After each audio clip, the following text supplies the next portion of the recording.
코로나19 소식입니다. 국내 신규 확진자가 나흘 연속 200명대에 머물렀습니다. 지난주 우려했던 폭발적인 증가는 없었지만 이제 확산이냐 진정이냐의 기로에 놓여 있다는 관측입니다. 방역당국은 신규 확진자를 의료체계가 감당할 수 있는 100명 이하로 떨어뜨리는 데 집중하겠다고 밝혔습니다. 차윤경 기자입니다. 인천시 33개 부서가 있는 연수구 미추홀타워가 급히 폐쇄됐습니다. 시청 별관인 이곳에 입주한 한국무역보험공사 직원이 코로나19에 확진된 건데 같은 건물을 쓰는 공무원 570명 모두 진단검사를 받게 됐습니다. 서울 광진구 해민병원 관련해서도 최소 10명이 집단으로 감염됐습니다. 국내 신규 확진자는 어제도 267명이 나오며 나흘 연속 200명대입니다. 다행히 지난주 우려했던 폭발적인 증가는 아닙니다.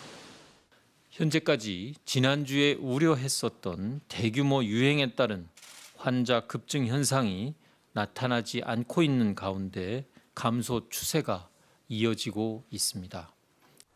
문제는 교회와 아파트 등 곳곳에서 속출하는 새로운 집단 감염입니다. 위중증 환자도 20명 또 늘어 124명으로 병상 부족이 걱정인데 이달 안으로 중환자 병상 110개를 추가 확보할 계획입니다. 대부분 70대 이상 어르신들에서 위중증증 환자가 많이 발생하고 있지만 40대에서도 7명이나 확산과 진정의 가름대 앞에 놓인 상황. 이번 한 주가 새롭게 시작되고 있는 2차 유행의 확산세를 안정시킬 수 있을 건지 아니면은 다시 또 증가할 것인지에 대한 그런 확산의 기로에 있는 한 주라고 생각합니다.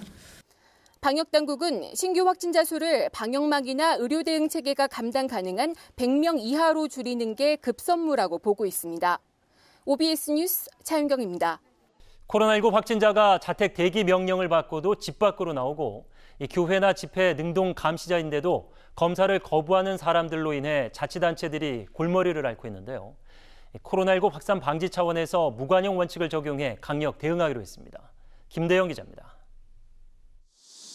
경기도 광명시는 코로나19 방역 수칙을 지속적으로 위반한 60대 여성 A씨를 경찰에 고발했습니다. A씨가 확진 판정을 받고도 병원 이송 전 자택 대기 명령을 어긴 혐의인데 집 밖으로 나온 A씨와 실랑이를 벌인 공무원 2명도 자가격리에 들어갔습니다. 방역당국에 협조하는 거는 나도 그렇지만 내 가족도 그렇고 내 이웃도 안전하게 하기 위해서 저희가 일을 하는 거기 때문에 경기도는 변호사, 경찰과 함께 진단검사 법률지원단을 구성해 엄정 대처에 나섰습니다. 우선 서울 사랑제일교회 교인과 8.15 광화문 집회 참석자 중 경기도에 거주하는 진단검사 거부자 50여 명에 대한 고발을 검토하고 있습니다. 광화문 집회와 관련해 아직까지 검사를 받지 않은 사람도 2,000명 안팎으로 추산됩니다. 검사를 미루거나 거부하다 2차, 3차 감염을 일으킬 경우 치료비와 입원비 등 부상권을 청구할 계획입니다.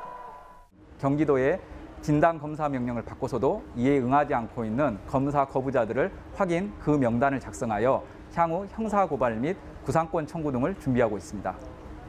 경기도는 명단 확인을 마치면 다음 주 중으로 1차 고발을 진행할 계획입니다. OBS 뉴스 김대영입니다.